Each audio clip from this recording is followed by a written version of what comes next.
ಒಂದು ತೃತೀಯ ಭಾಷೆ ಹಿಂದಿಯಲ್ಲಿರ್ತಕ್ಕಂಥ ದ್ವಿತೀಯ ಉಪಲಬ್ಧಿ ಪರೀಕ್ಷಾ ಅಂದರೆ ಎರಡನೆಯ ಸಾಧನಾ ಪರೀಕ್ಷೆ ಸೆಕೆಂಡ್ ಅಚೀವ್ಮೆಂಟ್ ಟೆಸ್ಟ್ನ ಒಂದು ಕ್ವಶನ್ ಪೇಪರ್ಸನ್ನು ತಂದಿದ್ದೀನಿ. ಸೊ ಹೋಪ್ ಇದಕ್ಕಿಂತ ಮೊದಲವಾಗಿ ತಾವುಗಳು ಏನು ಮಾಡ್ಬೋದು ಅಂತಂದರೆ ಹೊಸಬರಾಗಿದ್ದರೆ ಚಾನಲನ್ನು ಸಬ್ಸ್ಕ್ರೈಬ್ ಮಾಡಿ ಬೆಲ್ ಐಕಾನನ್ನು ಒತ್ತಿ. ಇದರಿಂದ ಮುಂಬರ್ತಕ್ಕಂಥ ವಿಡಿಯೋಗಳ ನೋಟಿಫಿಕೇಶನ್ ತಮಗೆ ಮೊದಲಿಗೆ ಸಿಗುತ್ತೆ. ಅಷ್ಟೇ ಅಲ್ಲದೆ ನೀವುಗಳು ನನ್ನ ಟೆಲಿಗ್ರಾಮ್ ಗ್ರೂಪ್ಗೆ ಬಂದು ಸೇರಿಕೊಳ್ಳಿ. ಅದರ ಲಿಂಕನ್ನು ಸಹಿತ ಈ ವಿಡಿಯೋದ ಡಿಸ್ಕ್ರಿಪ್ಷನ್ ಬಾಕ್ಸ್ನಲ್ಲಿ ಹಾಕಿದ್ದೀನಿ. ಇದಕ್ಕಿಂತ ಮೊದಲನೇದಾಗಿ FA1 ಎಕ್ಸಾಮಿನೇಷನ್ ಕ್ವಶನ್ ಪೇಪರನ್ನು ಸಹಿತ ಅಪ್ಲೋಡನ್ನು ಮಾಡಿದ್ದೀನಿ. ನೋಡದೇ ಇದ್ದರೆ ಈ ಒಂದು ವಿಡಿಯೋದ ಕೆಳಗಡೆ ಹಿಂದಿ FA ಕ್ವಶನ್ ಪೇಪರ್ಸ್ ಅಂತ ಒಂದು ಪ್ಲೇಲಿಸ್ಟ್ ಲಿಂಕ್ ಸಜೆಸ್ಟ್ ಆಗ್ತಾ ಇದೆ. ಅಲ್ಲಿ ಏನು ಮಾಡ್ಬೋದು ಒತ್ತಿದರೆ ಸೊ ಇಲ್ಲಿಯವರೆಗೆ 8ನೇ ತರಗತಿ 9ನೇ ತರಗತಿ 10ನೇ ತರಗತಿಯ ಎಲ್ಲ ಒಂದು 3 ತರಗತಿಗಳ ಹಿಂದಿ ವಿಷಯಕ್ಕೆ ಸಂಬಂಧಪಟ್ಟಂತೆ ಪ್ರಶ್ನೆ ಪತ್ರಿಕೆಗಳು ಲಭ್ಯ ಆಗ್ತವೆ. ಸೊ ಇದು ನಮೂನಾ ಪ್ರಶ್ನೆ ಪತ್ರಿಕೆ ಇದೆ, ಮಾಡೆಲ್ ಕ್ವಶನ್ ಪೇಪರ್ ಇದೆ. ಸೊ ಇದ್ರ ನನ್ನ ರೀತಿಯಾಗಿರ್ತಕ್ಕಂಥ ದೃಷ್ಟಿಯಲ್ಲಿರ್ತಕ್ಕಂಥ ಪ್ರಶ್ನೆ ಪತ್ರಿಕೆ.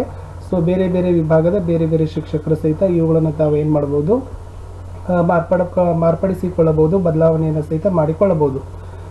ಶುರು ಮಾಡೋಣ 10ನೇ ತರಗತಿಯ ತೃತೀಯ ಭಾಷೆ ಹಿಂದಿಯಲ್ಲಿರ್ತಕ್ಕಂಥ ಎರಡನೆಯ ಸಾಧನಾ ಪರೀಕ್ಷೆಯ ಹಿಂದಿ ವಿಷಯದ ಮಾದರಿ ಪ್ರಶ್ನೆ ಪತ್ರಿಕೆಯಲ್ಲಿ. ಸೊ ಮೊದಲಿಗೆ ಈ ಪ್ರಶ್ನೆ ಪತ್ರಿಕೆಯಲ್ಲಿ ನಾವುಗಳು ತೆಗೆದುಕೊಂಡಿರ್ತಕ್ಕಂಥ ಸಿಲೆಬಸ್ ಏನಿದೆ ಅಂತಂದರೆ 5ನೇ ಪಾಠ ಮೇರಾ ಬಚ್ಪನ್, 6ನೇ ಪಾಠ ಬಸಂತ್ ಕಿ ಸಚ್ಚಾಯಿ, 7ನೇ ಪಾಠ ತುಳಸಿ ಕೆ ದೋಹೆ, ಆಮೇಲೆ 8ನೇ ಪಾಠ ಇಂಟರ್ನೆಟ್ ಕ್ರಾಂತಿ, ಆಮೇಲೆ ಪೂರಕ ವಾಚನಕ್ಕೆ ಬಂದಾದರೆ ಸೊ ಸತ್ಯ ಕಿ ಮಹಿಮಾ ಅಂತಕ್ಕಂಥ ಪಾಠವನ್ನು ಸಹಿತ ಏನು ಮಾಡಿದ್ದೀವಿ, ಒಟ್ಟು 5 ಪಾಠಗಳ ಆಧಾರದ ಮೇಲೆ ಈ ಪ್ರಶ್ನೆ ಪತ್ರಿಕೆಯನ್ನು ನಿರ್ಮಾಣವನ್ನು ಮಾಡಿದ್ದೀವಿ. ಸೊ निर्धारित पाठ्यक्रम है मेरा बचपन, बसंत की सच्चाई, तुलसी के दोहे, इंटरनेट क्रांति, सत्य की महिमा.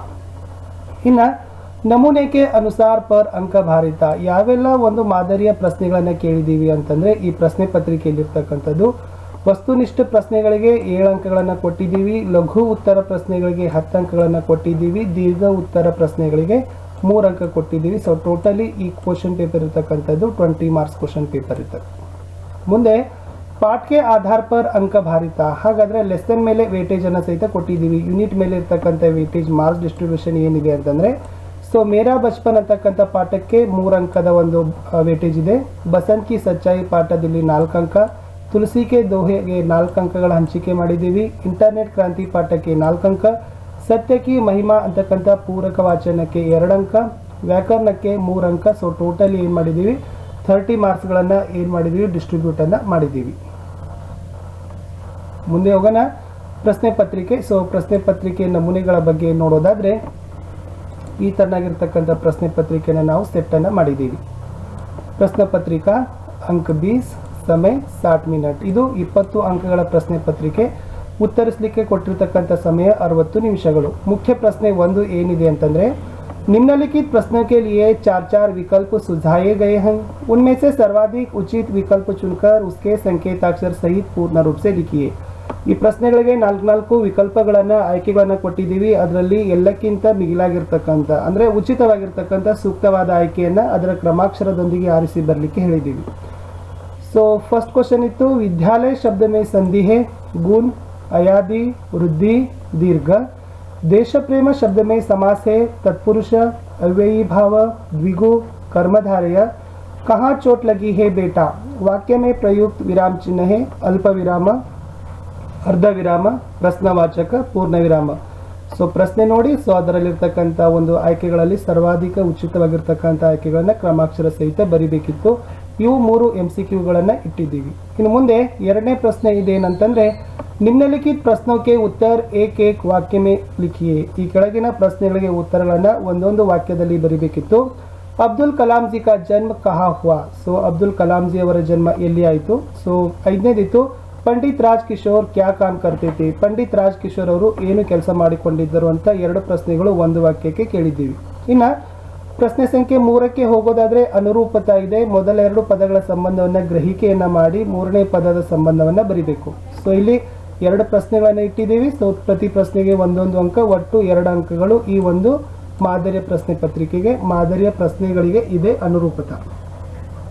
6ನೇ ಪ್ರಶ್ನೆ ಇತ್ತು ದಯಾ ಧರ್ಮ ಕಾ ಮೂಲ ಹೇ ಪಾಪ ಡ್ಯಾಶ್. ದಯೆ ಅನ್ನೋದು ಧರ್ಮಕ್ಕೆ ಆಧಾರ ಆದರೆ ಪಾಪ ಅನ್ನೋದು ಯಾವುದಕ್ಕೆ ಆಧಾರ ಅಂತ ಕ್ವಶನ್ ಇತ್ತು.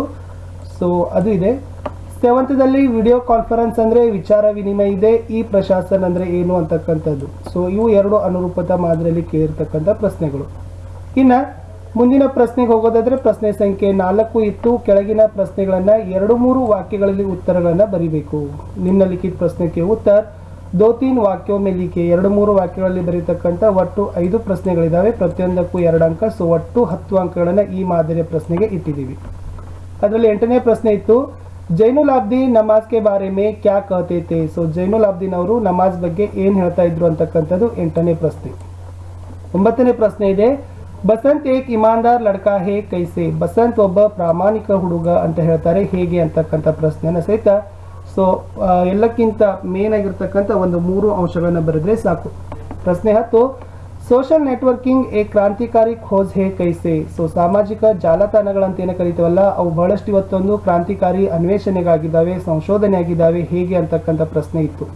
ಪ್ರಶ್ನೆ 11, ಮನುಷ್ಯ ಕೆ ಜೀವನ ಮೇ ಪ್ರಕಾಶ್ ಕಬ್ ಫೈಲ್ತಾ ಹೇ. ಮನುಷ್ಯನ ಜೀವನದಲ್ಲಿ ಬೆಳಕು ಅಂದ್ರೆ ಜ್ಞಾನ ಯಾವಾಗ ಪಸರಿಸುತ್ತೆ, ಹರಡತ್ತೆ ಅಂತ ಪ್ರಶ್ನೆ ಕೇಳಿದ್ದಾರೆ. ಪ್ರಶ್ನೆ 12 ಇದೆ, ಮಹಾತ್ಮ ಗಾಂಧಿ ಕಾ ಸತ್ಯ ಕಿ ಶಕ್ತಿ ಕೆ ಬಾರೆ ಮೇ ಕ್ಯಾ ಕಥನ್ ಹೇ. ಸತ್ಯದ ಶಕ್ತಿಯ ಕುರಿತು ಮಹಾತ್ಮ ಗಾಂಧೀಜಿಯವರ ಹೇಳಿಕೆ ಯಾವುದು ಅಂತ. ಸೊ 12ನೇ ಪ್ರಶ್ನೆನ ಕೇಳಿದ್ದಾರೆ. ಸೊ ಟೋಟಲಿ 2-3 ವಾಕ್ಯದ ಪ್ರಶ್ನೆಗಳನ್ನ ಒಟ್ಟು 5 ಪ್ರಶ್ನೆಗಳಿದಾವೆ. ಪ್ರತಿ ಪ್ರಶ್ನೆಗೆ 2 ಅಂಕ, ಒಟ್ಟು 10 ಅಂಕಗಳನ್ನ ಈ ಮಾದರಿಯ ಪ್ರಶ್ನೆಗಳಿಗೆ ಇಟ್ಟಿದ್ದೀವಿ. ಇನ್ನು ಕಡೆಯ ಪ್ರಶ್ನೆ ಇತ್ತು ಪ್ರಶ್ನೆ ಸಂಖ್ಯೆ 5ರಲ್ಲಿ. ಸೊ ಪ್ರಶ್ನೆ ಸಂಖ್ಯೆ 5 ಏನಿದೆ ಅಂತಂದ್ರೆ, ನಿಮ್ನಲಿಖಿತ ದೋಹೆ ಕಾ ಭಾವಾರ್ಥ ಅಪ್ನೆ ಶಬ್ದೋ ಮೇ ಲಿಖಿಯೇ. ಇಲ್ಲಿ ಕೆಳಗಡೆ ಒಂದು ದೋಹಾದ 2 ಸಾಲುಗಳನ್ನ ಕೊಟ್ಟಿದ್ದೀನಿ. ಅದರದ ಏನ್ ಮಾಡ್ಬೇಕಾಗಿತ್ತಪ್ಪ ಅಂದ್ರೆ ಭಾವಾರ್ಥ. ಯಾಕಂದ್ರೆ ಸೊ ಇಲ್ಲಿ ಪ್ರಶ್ನೆಗಳನ್ನ ಈ ರೀತಿ ಸೆಟ್ ಮಾಡಿದೀವಿ. ಇವುಗಳ ಪ್ರಶ್ನೆಗಳು ವಾರ್ಷಿಕ ಪರೀಕ್ಷೆಯಲ್ಲಿ ತುಂಬಾನೇ ಉಪಯುಕ್ತ ಆಗಿದ್ದಾವೆ ಮತ್ತು ಪರೀಕ್ಷಾ ದೃಷ್ಟಿಯಿಂದ ನಿಮಗೆ ಅಭ್ಯಾಸ ಮಾಡಲೇಬೇಕಾಗಿರ್ತಕ್ಕಂಥ ಪ್ರಶ್ನೆಗಳು ಇದಾಗಿದ್ದಾವೆ. ಸೊ 5ರಲ್ಲಿತ್ತು ಈ ಕೆಳಗಿನ ದೋಹೆಯ ಭಾವಾರ್ಥವನ್ನ ನಿಮ್ಮ ಮಾತಿನಲ್ಲಿ ಬರೆಯೋದು. ಮುಖಿಯ ಮುಕುಸೋ ಚಾಹಿಯೇ ಖಾನ ಪಾನಕೋ ಏಕ, ಪಾಲೈ ಪೋಸೈ ಸಕಲ ಅಂಗ ತುಳಸಿ ಸಹಿತ ವಿವೇಕ. ಈ 2 ಸಾಲುಗಳ ಭಾವಾರ್ಥಗಳನ್ನ ನಿಮ್ಮ ಸಾಲಿನಲ್ಲಿ ಬರೆದ್ರೆ ಸೊ ಈ ತರದ ಪ್ರಶ್ನೆ ಒಂದೇ ಇದೆ. ಸೊ ಅದಕ್ಕೆ ನಿಗದಿ ಮಾಡಿರ್ತಕ್ಕಂಥ ಅಂಕ 3. ಸೊ ವಿದ್ಯಾರ್ಥಿಗಳೇ, ಇಲ್ಲಿಯವರೆಗೆ ಈ ಒಂದು ವಿಡಿಯೋದಲ್ಲಿ ನಾನು ದ್ವಿತೀಯ ರಚನಾತ್ಮಕ ಮೌಲ್ಯಮಾಪನ ಅಂತ ಕರಿತೀವಿ. ಸೊ 2ನೇ ರೂಪನ ಮೌಲ್ಯಮಾಪನದಲ್ಲಿ 10ನೇ ತರಗತಿಯ ತೃತೀಯ ಭಾಷೆ ಹಿಂದಿಯಲ್ಲಿರ್ತಕ್ಕಂಥ ಮಾದರಿ ಪ್ರಶ್ನೆ ಪತ್ರಿಕೆ ವಿಡಿಯೋವನ್ನು ನಿಮಗೆ ಕೊಟ್ಟಿದ್ದೀನಿ. ಸೊ ಕ್ವಶನ್ಸ್ ತುಂಬಾನೇ ಈಸಿ ಇದ್ದಾವೆ. ಒಂದು ಸಾರಿ ಪಾಠವನ್ನು ಓದಿ ಪಾಠದ ಅಭ್ಯಾಸ ಪ್ರಶ್ನೆ ಪತ್ರಿಕೆಗಳನ್ನು ಪ್ರಶ್ನೋತ್ತರಗಳನ್ನು ಬಿಡಿಸಿದ್ದೆ ಆದರೆ ಸೊ ಸರಳವಾಗಿ ಉತ್ತರಗಳನ್ನು ಗಳಿಸಿಕೊಳ್ಳಬಹುದು. ಇದು ನಮೂನೆಯಾಗಿರ್ತಕ್ಕಂಥ ಮಾದರಿಯಾಗಿರ್ತಕ್ಕಂಥ ಪ್ರಶ್ನೆ ಪತ್ರಿಕೆ. ಸೊ ಇನ್ನು ಬಹಳಷ್ಟು ವಿಡಿಯೋಗಳು ನನ್ನ ಯೂಟ್ಯೂಬ್ ಚಾನಲ್ನಲ್ಲಿದ್ದಾವೆ. ನಿಮಗೆ ಉಪಯುಕ್ತವಾಗಿರ್ತಕ್ಕಂಥದ್ದು. ದಯಮಾಡಿ ವಿಡಿಯೋವನ್ನು ಲೈಕ್ ಮಾಡಿ ನಿಮ್ಮ ಫ್ರೆಂಡ್ ಸರ್ಕಲ್ಗೆ ಶೇರ್ ಮಾಡಲು ಮರೆಯದಿರಿ. ಮತ್ತೆ ಸಿಗುವ ಇನ್ನೊಂದು ವಿಡಿಯೋದಲ್ಲಿ. ಅಲ್ಲಿಯವರೆಗೆ